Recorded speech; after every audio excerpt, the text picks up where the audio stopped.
Okay. So we've been working our way through the different systems of the body, specifically focusing on human systems, although we'll be dissecting the pigs. And today we're going to be talking about the circulatory system. Circulatory system is also called cardiovascular system, so you might hear it both ways, but they're referring to the same thing. So you could hear it in one of two ways, circulatory or cardiovascular, but they do mean the same thing.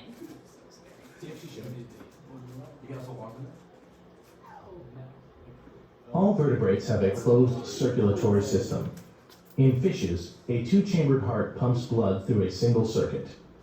Blood picks up oxygen in the gills and delivers it to the body. Then oxygen-poor blood flows back to the heart. Okay, do you know where In amphibians, okay. a heart pumps blood through two partially separated circuits. Blood flows to the lungs, picks up oxygen, and returns to the heart.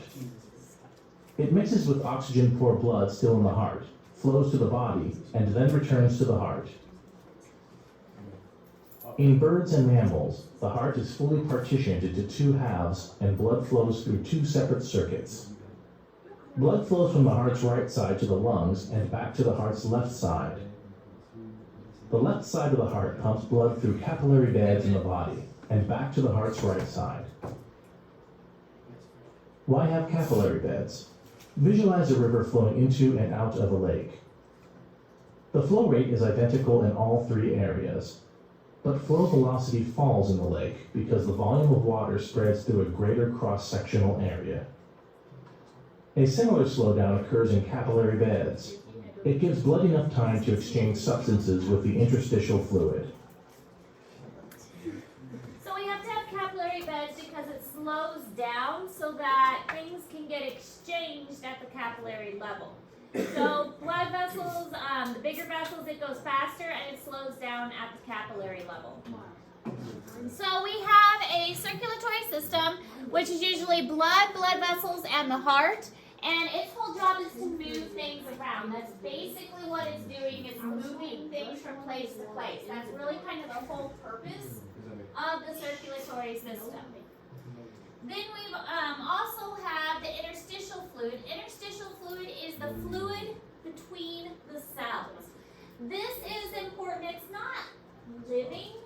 It's more like water and salts and sugars, and it kind of coats the cells, and it's good for osmosis. So we learned about osmosis and diffusion earlier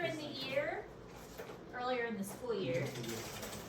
And osmosis and diffusion allow things to pass in between them, and that's what we see taking place when materials get passed back and forth.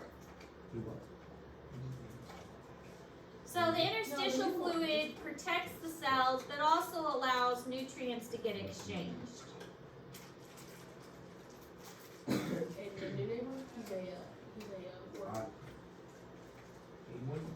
No, he's a like 20 jails in Texas. I'm better. A little short. Is it in your shirt? You went back. Miss Ayers, Yep. when is the 11 body systems and the vocabulary due? Friday? Friday. Wow. I heard. That was loud. It's over there. God, that's how I would. It's too bad. It's like a long one with a hard back. It's hard to see against the light. Niche. Oh, that must hurt. We gotta pick these up. It's kind of vicious like that. I don't know what the other one was. Hey, don't talk about this person. I watched you swerve a homeless man. He was not homeless and it was the Oh my right. God. Ain't no way. You see that? No way you swerved at a homeless man, bro. I never left my lane. Did you eat that off the floor? No, this dude's on the side of the road and he goes, No, it was the wind. We had 60 mile-an-hour winds. hey, no, you wait, watch this. No. Yeah, the wind pushed your car. Dude, I felt It so did. bad. This dude just minding his business, walking through the road. He had like earphones in, and he just. All right, screamed at so there is something called an open He just circulatory looked at us. system. And an open circulatory system, this is in organisms where the blood kind of sloshes around. So it doesn't stay inside the vessels all the time. The blood leaves the vessels, comes out of the vessel, and floats around in the organism, and then gets picked back up by gets picked back up by the vessel. So it comes out of the organism. So open circulatory systems are found in more primitive animals, specifically in insects. The closed circulatory system is where it stays in the vessels all the time. You guys got talking about this 24 hours. Yeah. Was it more than 24 hours there? It was. And then Come on. I did a while. We were literally talking about this morning about not giving this to each other. Dude, you guys are some awful friends. Dude, Like, that's You just live so far out of the way. If you live down J, I'd take you home every day. You take me home? That's like an extra hour on my drive time. That's what I do.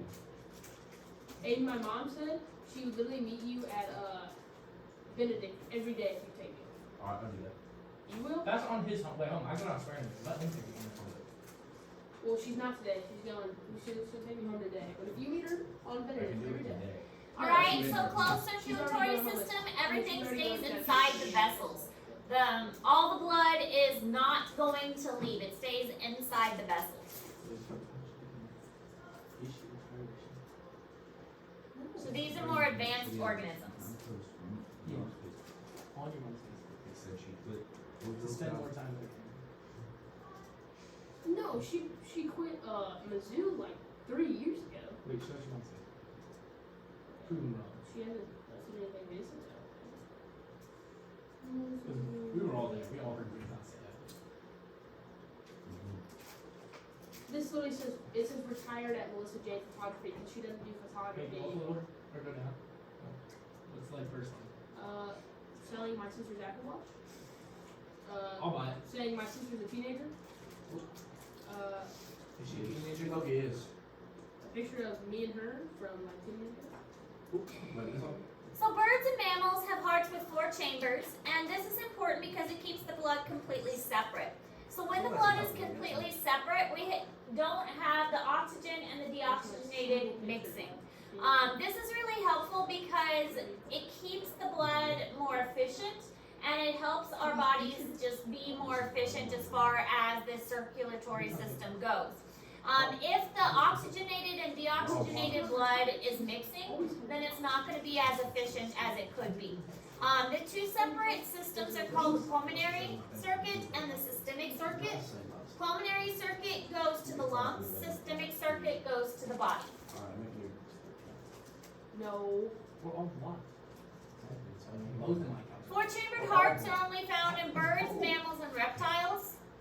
The 3-chambered hearts are found in snakes and amphibians, and 2-chambered hearts are found in fish. She's definitely not. Wait, is her account public? Yeah. That'd be the easiest thing to do. Without telling her? I just follow. Yeah, then you just look at the name like one of the friends. Anytime I'm on It is private. That's just like the ones that aren't private. Like, you Yeah, can't also see me and all your of mom them. are Facebook friends. That's wild. Dude, it's not that wild. Facebook friends with its mom's I'm mom. also Facebook friends with Wyland's dad. We had a conversation about this the other day. Okay, so this shows the different kinds of circulatory systems that are available: 2-chambered, 3-chambered, and 4-chambered hearts. It also explains the flow rate that we saw in the video. So 2-chambered heart, which is what we see in fishes, it's very simple, and it's just pushing the blood one way. So we go to gills and then to the rest of the body. So it's a very simple flow. Then with a 3-chambered heart, it's a little more complicated, but we still have mixing of the blood flow. So it's still not as efficient, but we have kind of 2 separate circuits now. One to the lungs, one to the rest of the body. But then we have the 4-chambered heart, which has got the division separately. So this is much more complicated, but only found in birds, mammals, and crocodiles and alligators. So much more advanced animals. This is also showing the, like in the video, where it is faster flow rate in the veins and a slower flow rate in the capillary beds. When it slows down in the capillary beds, it allows for that nutrient exchange. And all of this is located in Google Classroom. Now, blood itself is the only type of fluid connective tissue, and it has plasma, blood cells, and platelets. The plasma is mostly going to be water, and it also has things like ions and some sugars and gases and things like that that are dissolved in it. So the majority of the plasma is water, but it's got dissolved stuff in it as well. Oh, it's in the cow, brother.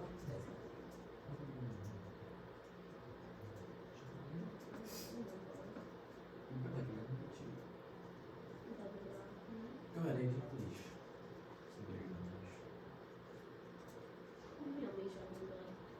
Go ahead, try. Try, bud. I'll try it. I mean, it's not gonna take very Oh long. my gosh. Dude, I can't find it in. Goodness gracious. Good grief.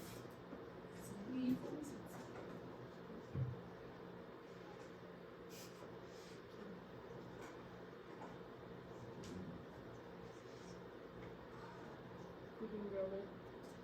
True. Yeah, it's like the deer don't die. Oh god, I gotta get better, dude. Oh, this is so tough. Blood Hey, dude. Oh yeah. You won't let me do anything anymore. I don't understand.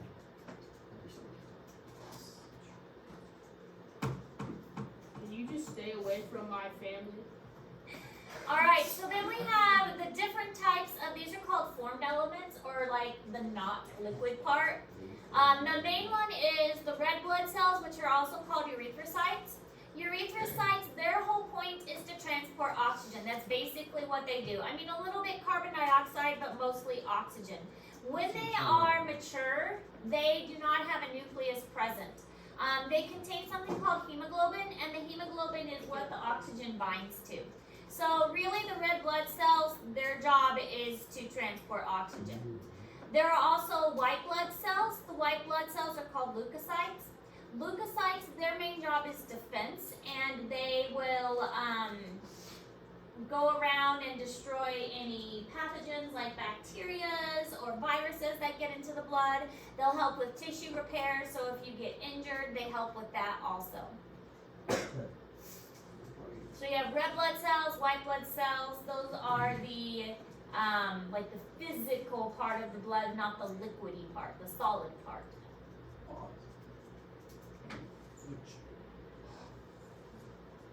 And there's not nearly as much white blood cells in the solid part of the blood. It's mostly red blood cells.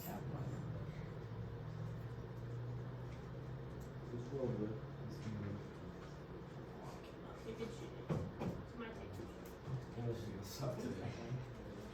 American marksman, bro.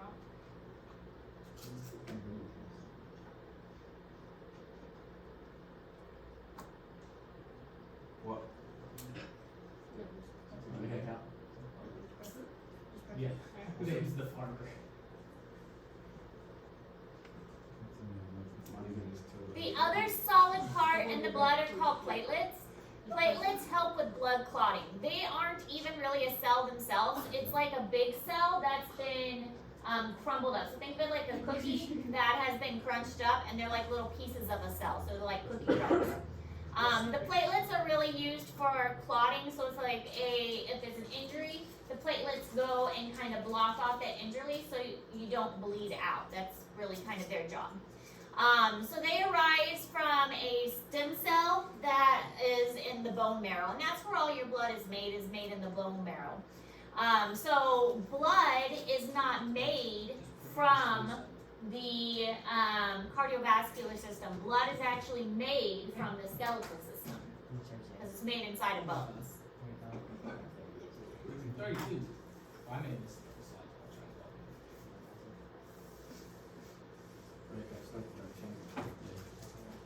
I changed my 2023.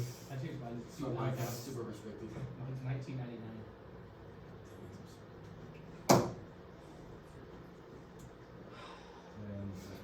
That was like, what is that?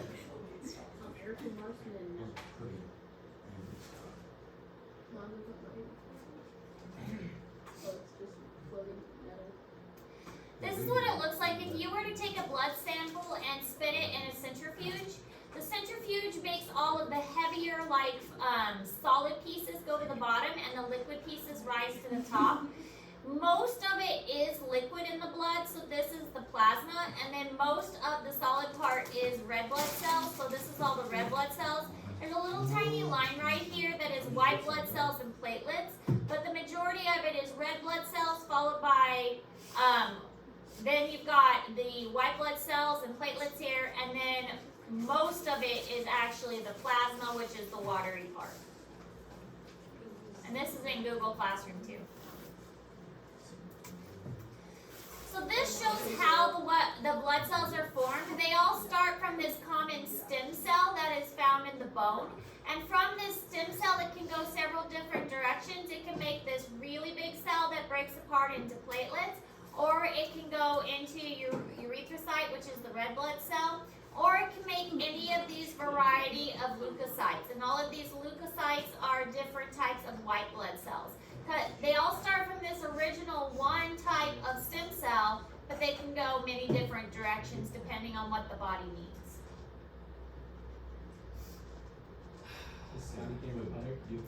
Now there are many types of blood disorders.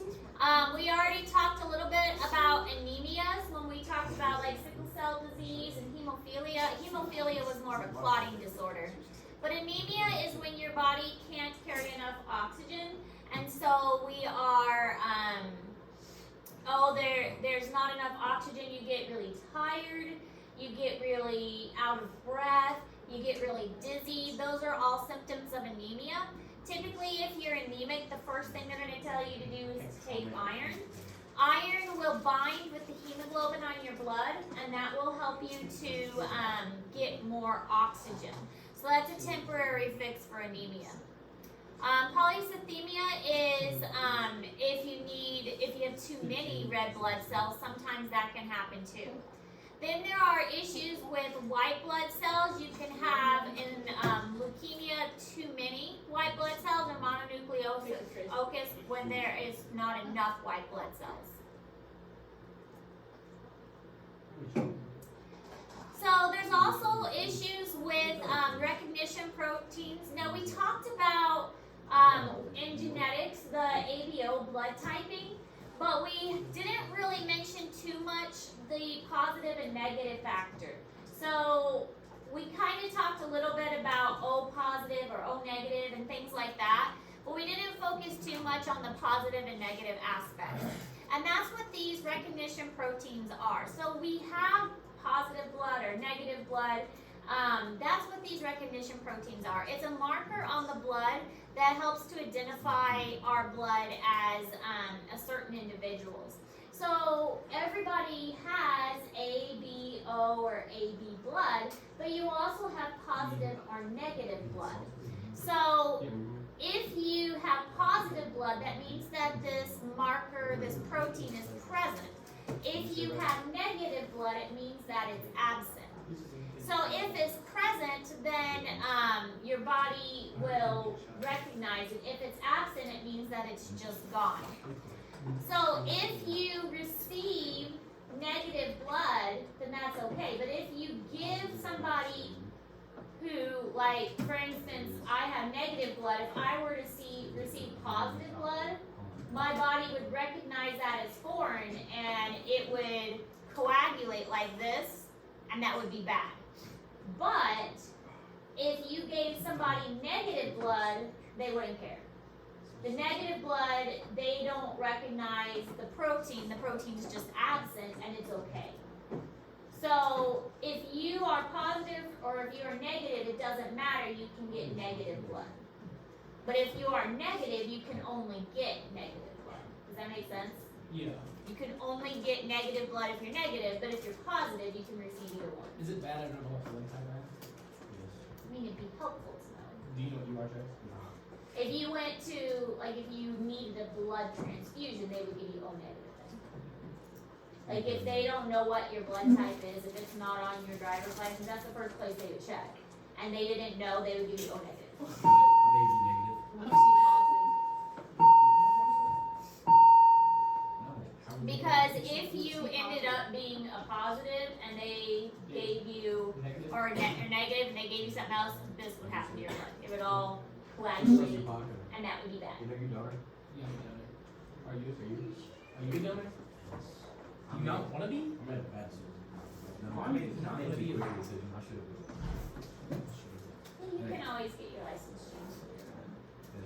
Why would you not wanna be a donor, Travis? It's everybody's personal decision. I'm AB negative. So this chart, I don't know if, no, I was sorry.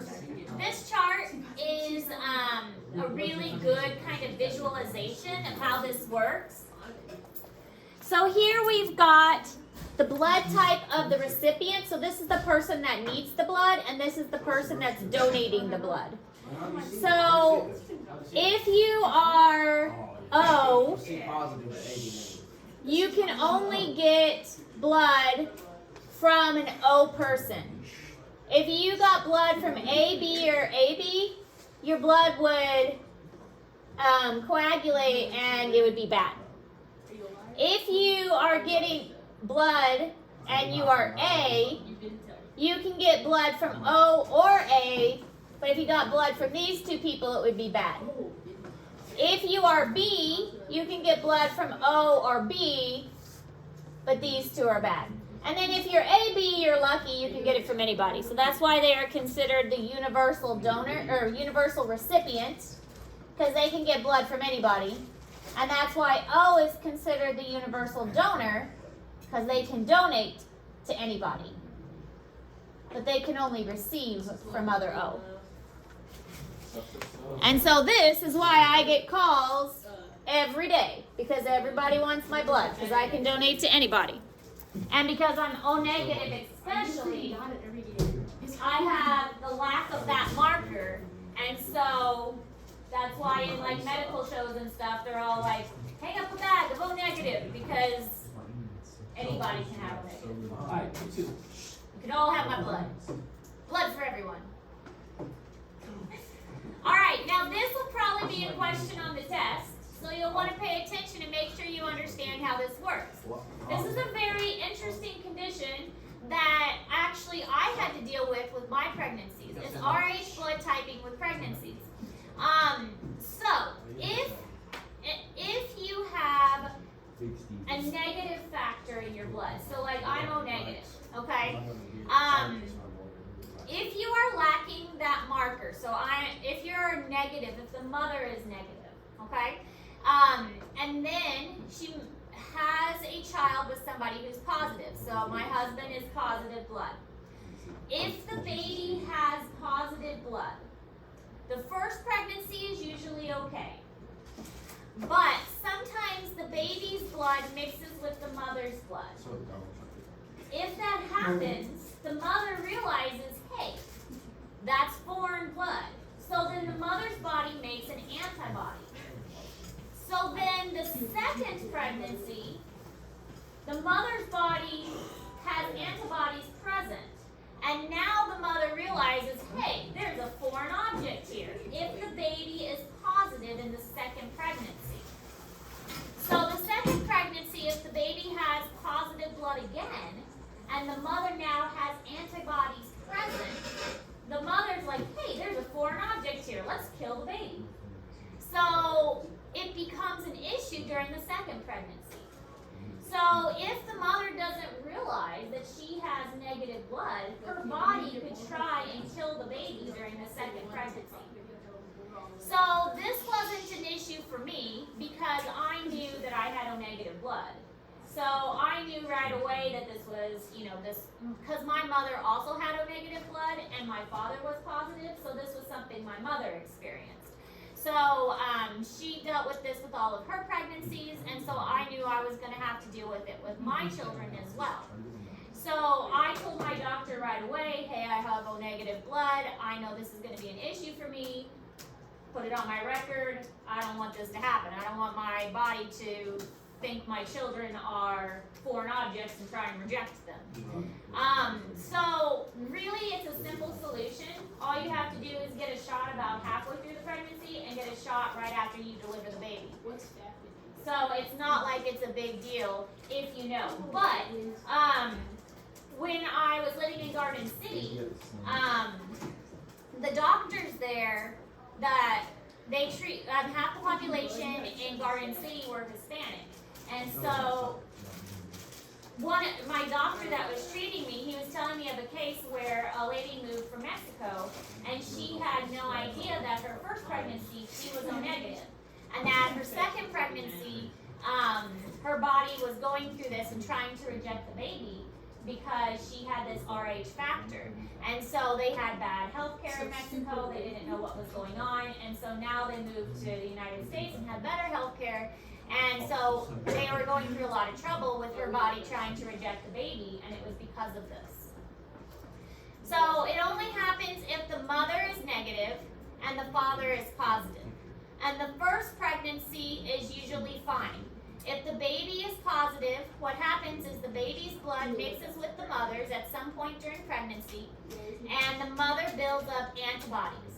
And so now the mother has antibodies, and so the second pregnancy, the mother starts to reject the baby.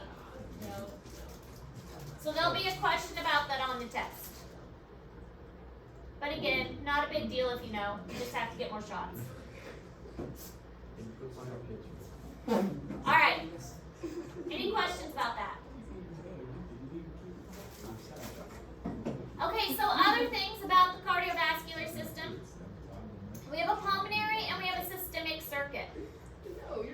The pulmonary circuit goes to the lungs, and the systemic circuit goes to the body. It makes a figure 8 with the heart in the center of the figure 8.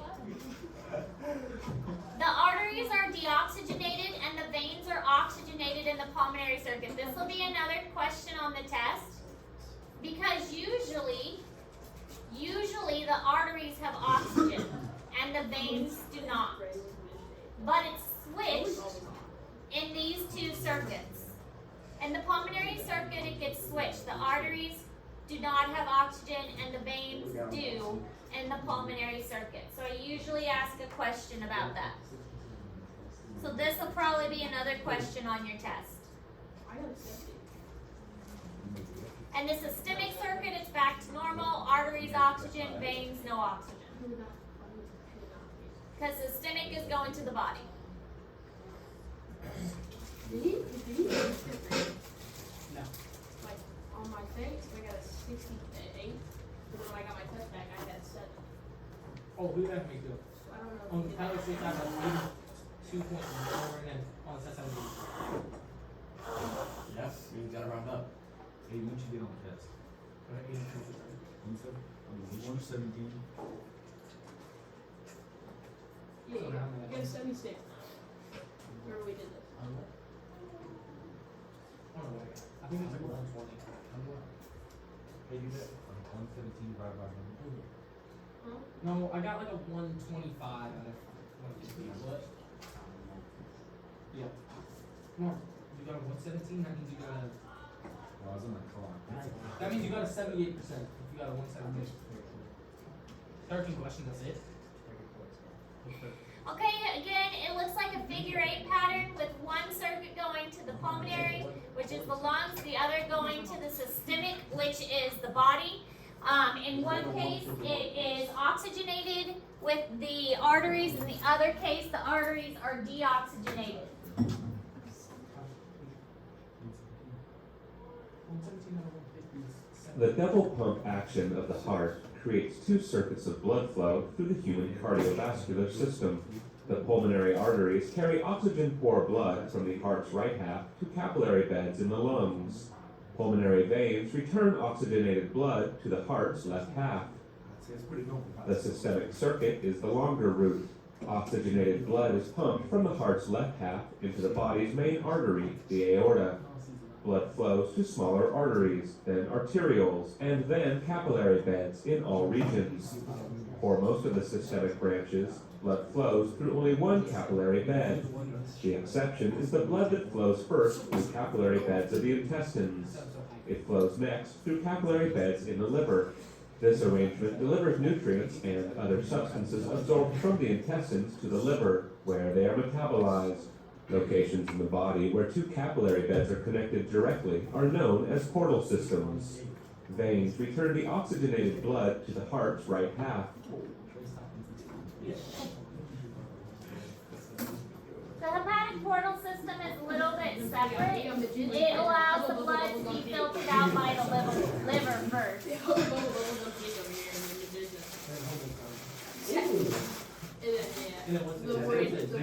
Now, some of these you will be able to see on the pig, specifically the inferior vena cava, descending aorta, the renal vein and the renal artery.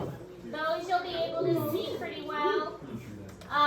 Chambers of the heart, you'll be able to see on the pig. The vessels of the neck, you'll be able to see. The femoral veins, you'll be able to see those, and the iliac veins, you'll be able to see.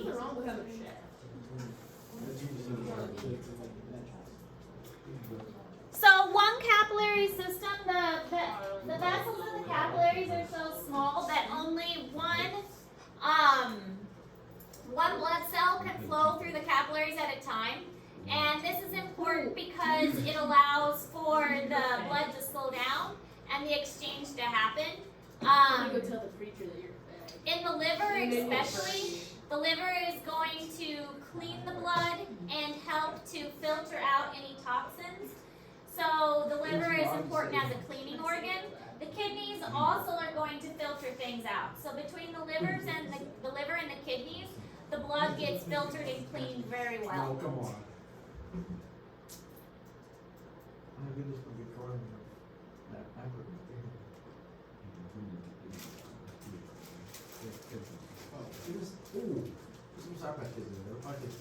Oh. Hey, give me a couple side pictures. I'll open those first. Wow. This is from 8. You did house. Two? Yeah. Whoa.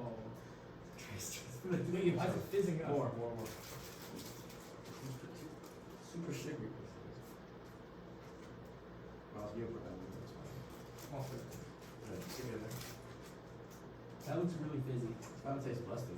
You want any more? Only if I get a drink. Put one. You don't know self-expression. You know? What about a guy that used stuff too, but never was into you? Yeah.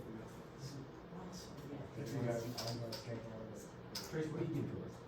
Huh? What do you do to us? Problems. Problems? Fights? Arguments? If Trace wasn't here, we would have 0 arguments. Exactly. They can instigate for that. Not as much as This picture is in Google Classroom. I really like this picture because it shows how all the systems interact with each other. It shows how the food comes in and how the oxygen comes in and how everything kind of relates. I like how it shows just all of the systems working together and how they interact. So it's a really good kind of summary of the different systems interacting with each other. Bicarbonate. All right, so we did get through everything. Okay, so your new assignment for today is starting on the pig dissection packet. The pig dissection packet is going to take quite a while. Probably going to make it due next week, but we'll see. We'll see if you can actually finish it by next week. It's going to take quite a bit of time. I printed it out for you. It is quite a big packet. So we'll see if we can actually get through it by next week or not. So